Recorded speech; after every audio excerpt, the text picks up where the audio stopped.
Hello guys, आज मैं आपको एक्सप्लेन करने वाली हूँ loving Yamada at level 999 episode 13। और ये जो एपिसोड है इस सीजन का लास्ट एपिसोड है। एपिसोड की शुरुआत में हम यामादा को देखते हैं जो युकारी से मिलने आया होता है ब्रिज के ऊपर। जैसे ही युकारी यामादा को देखती है वो थोड़ा हैरान हो जाती है। युकारी मनी मन सोचने लग जाती है कि यामादा क्या बोलने वाला है, क्या वो रिजेक्ट होने वाली है या और कुछ। फिर युकारी यामादा को बताने लग जाती है पता नहीं क्यों आज सुबह उठते ही मेरे दिमाग में अजीब सा कुछ हुआ, जिस वजह से बिना किसी रिग्रेट के उसने अपनी मन की फीलिंग उसको बताने का सोचा। बताती है कि वो फर्स्ट हाई स्कूल से ही उसको पसंद करती है और वो पूछती है क्या तुम्हें कभी पता चला कि मैं तुम्हें कभी पसंद करती हूँ। और यहाँ यामादा मना कर देता है। जो सुनने के बाद युकारी है वो रिलीफ फील करती है और फिर वो बताने लग जाती है आखिर वो यामादा में क्या पसंद करती है। और उसकी जो लिस्ट थी वो काफ़ी बड़ी थी जिससे यामादा भी हैरान हो जाता है। लेकिन जो युकारी है उसकी लिस्ट यहाँ ख़त्म ही नहीं होती। ये सब सुनने के बाद यामादा बोलता है आखिर मेरे में ये इतनी सब क्वालिटी है क्या। फिर युकारी उसको बताती है कि पूरी दुनिया में वो ही उसको सबसे ज़्यादा पसंद करती है और वो यहाँ पे रोने भी लग जाती है। पर जो युकारी है वो सामने कुछ देख नहीं पाई थी क्योंकि उसने अपना चश्मा नहीं पहना था। और यहाँ जो युकारी थी मन ही मन सोच रही थी कि यामादा क्या बोलने वाला है। साथ में उसे ऐसा भी महसूस होता है कि उसके कंधे पे से बहुत बड़ा बोझ उतर गया है, अब उसके मन में कोई रिग्रेट्स नहीं है। फिर यामादा यहाँ बोलता मुझे माफ़ कर देना, लेकिन जो तुम्हारी यहाँ फीलिंग है वो उससे मैं रिटर्न नहीं कर सकता। यहाँ पे जो युकारी है ये सुनने के बाद रोने से लग जाती है। दूसरी तरफ जो यामादा है वो अपने सर पे हाथ रख लेता है। फिर युकारी की नज़र यामादा के हाथ पे जाती है जिस पर अकाने की बनाई ड्राइंग थी। उसको बताने वाले थे आखिर ये ड्राइंग किसने बनाई, लेकिन युकारी बोल देती है कि मुझे जानती हूँ ये ड्राइंग किसने बनाई। ये ड्राइंग उस पर्सन ने बनाई जिसे तुम पसंद करते हो। ये सुनने के बाद यामादा है वो अकाने के बारे में थोड़ी देर सोचता है तो वो बताता है हाँ तुमने सही बोला। वो युकारी को शुक्रिया बोलता है उसके लिए फीलिंग्स रखने के लिए और वो उससे माफ़ी मांगता है उसकी फीलिंग का रिस्पॉन्ड ना कर पाने के लिए। तभी युकारी मन ही मन सोचती है कि वो हमेशा से यामादा को देखते हुए आई है और वह बता सकती है कि यामादा पूरी तरह चेंज हो चुका है और उससे शुक्रिया बोल के जाने लगती है। तभी वो विंड मशीन से टकरा जाती है। ये देखे यामादा पूछता है क्या वो उसे घर छोड़ दे। तभी युकारी मना कर देती है और बोलती है वो इतनी वीक नहीं है, वो खुद चली जाएगी और उसे बाय करके चली जाती है। तभी हमें अगले दिन का सीन दिखाया जाता है जहाँ अकाने तैयार हो रही होती है अपने ग्रिल्ड मीटअप के लिए और अकाने लोकेशन पे पहुंच जाती है उसके बाद, जिसके बाद वो लूना और ताकेजो से मिलती है। जहाँ एक तरफ वो लोग खुश होते हैं एक दूसरे से मिलके, लेकिन दूसरी तरफ जो लूना है वो काफ़ी एक्साइटेड होती है खाने के लिए। ताकेजो के साथ अंदर जाने के बाद वो तिका से मिलती है।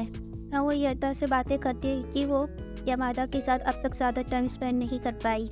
फिर वो लोग अंदर चले जाते हैं और अंदर जाने के बाद पता चलता है जो ताकेजो है वो उनको ट्रीट देने वाला है। वही जो ताकेजो है उसकी जान पहचान ऑनर से भी होती है और जो लूना है वो दूसरी तरफ मीट खाने के लिए एक्साइटेड होती है। तो तभी अकाने एता को बताती है कि यामादा के एंट्रेंस एग्ज़ाम चल रहे होंगे, इसी वजह से वो बिजी है इसलिए उसकी बात नहीं हो पा रही होगी। जो एता है उसको कहता है यामादा की चिंता ना करने के लिए क्योंकि जो यामादा है वो काफ़ी अच्छा है पढ़ाई में। जो सुनने के बाद अकाने को काफ़ी ज़्यादा हैरानी होती है। दूसरी तरफ जो लूना है वो अकाने को परेशान कर रही होती है क्योंकि उसको मीट खाना था। और इन्हीं सब हरकतों को देखने के बाद जो अकाने और लूना का मुंह बंद कर देती है और अगले ही मोमेंट जो ताकेजो है वो ऑनर से मिलने आता है। जो ऑनर होता है उससे बाव करता है। फिर वो ताकेजो से काफ़ी अच्छे से बात करने लग जाता है जैसे वो उससे वो करता हो। फिर धीरे धीरे वहाँ और भी लोग आ जाते हैं जो ताकेजो से काफ़ी बढ़िया से बात कर रहे होते हैं। दूसरी तरफ अकाने और लूना है उनको समझ ही नहीं आ रहा होता कि चल क्या रहा है। वो सब अपने प्राइवेट रूम में जाते हैं जहाँ अकाने अपना पहला मीट ट्राई करती है, उसको वो काफ़ी पसंद आता है। दूसरी तरफ जो लूना है वो भी काफ़ी मज़े लेके खा रही होती है, लेकिन जो एता होता है अपनी बहन को परेशान करने लग जाता है, उसी का मीट खाने लग जाता है जो देख के लूना को काफ़ी ज़्यादा गुस्सा आता है। उसके बाद काफ़ी एक्सपेंसिव चीज़ें भी आ जाती है जो उन्होंने ऑर्डर भी नहीं की थी। फिर वो लोग बताते हैं कि ये सब चीज़ें बाकी गेस्ट ने ऑर्डर करके दी थी एज अ गिफ्ट, जो कि सभी ताकेजो के जान पहचान वाले थे। फिर वो सब लोग खाना एंजॉय करने लग जाते हैं। इसी बीच ताकेजो और एता होते एक दूसरे को शुक्रिया बोलने लग जाते हैं कि हमेशा मदद करने के लिए, ताकि वो एक दूसरे के सबसे ज़्यादा ग्रेटफुल भी थे। यहाँ पे स्वीट सा मोमेंट भी दिखाया जाता है। वहीं लूना अपने भाई के ऊपर चिल्लाने लग जाती है क्योंकि वो काफ़ी ज़्यादा मीट खा रहा था और उसे कुछ भी नहीं मिल पा रहा था। दूसरी तरफ हमें यामादा को दिखाया जाता है जो यहाँ पे पहुँच चुका था। यामादा को देखने के बाद जो लूना है वो काफ़ी एक्साइटेड हो जाती है, उससे बातें करने लग जाती है, तभी वो घबराने लग जाती है, वो वापस आ गई। दूसरी तरफ हमें अकाने को दिखाया जाता है जो यामादा के ऊपर आके चढ़ जाती है। फिर हमें पता चलता है जो अकाने वो काफ़ी नशे में होती है और यामादा के पूछने के बाद ताकेजो बताता है इसमें उसकी गलती है। उसके बाद हमें पता चलता है जो ताकेजो उसने उसको एक ड्रिंक ऑफर किया था और एक सिप लेने के बाद वो पूरी बोतल कटक जाती है। लूना बताती है पीने के बाद उसने मुझे एकदम चाइल्ड की तरह ट्रीट किया, लेकिन जो अकाने वो पागल वाली हरकतें कर रही थी। दूसरी तरफ ताकेजो चिंता करने को मना करता है क्योंकि खाना पीने होने के बाद वो अकाने को टैक्सी से घर भेज देगा।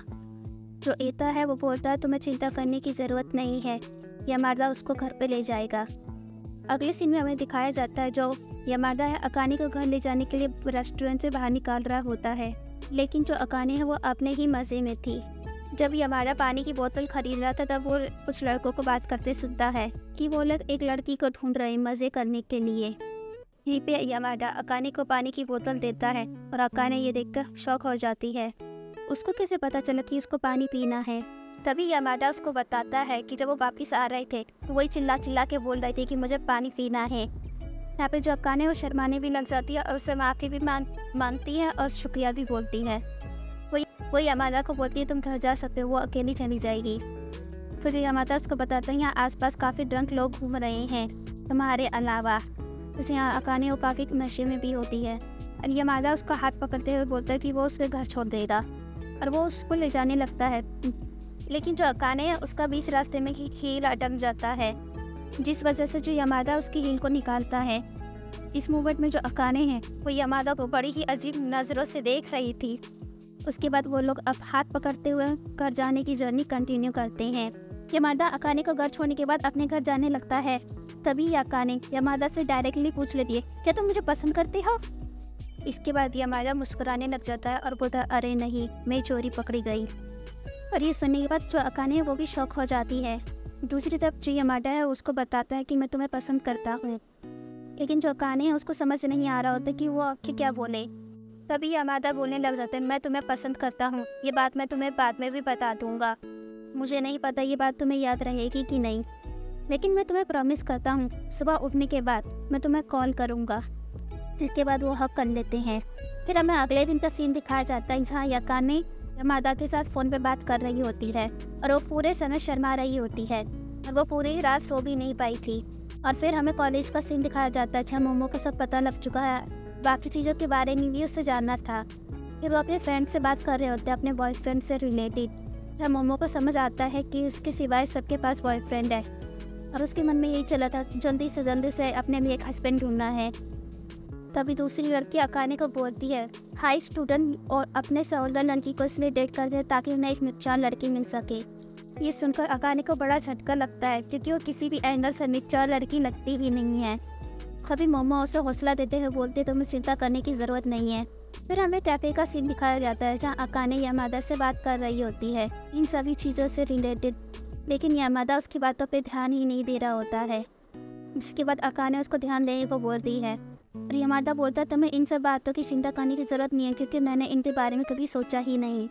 और वो फिर अकाने की तारीफ करने लग जाते हैं, वो कितनी ज़्यादा सुंदर है। ये सुनने के बाद जो अकाने उसका भी मन हल्का हो जाता है। फिर उसे इन बातों के बारे में और चिंता नहीं होती। फिर वो एक साथ जा रहे होते। फिर जो यामादा और अकाने एक साथ कुछ बोलने वाले थे, फिर यामादा अकाने को पहले बोलने के लिए बोलता है। फिर अकाने बोलती है क्या मैं तुम्हारा हाथ पकड़ सकती हूँ? फिर वो हाथ पकड़ के जाने लगते हैं। इसी के साथ ये सीज़न यहीं ख़त्म होता है। आई होप आपको ये वीडियो पसंद आई होगी और अगर आप कोई सीरीज़ का सजेशन देना चाहते हैं तो प्लीज़ दीजिए।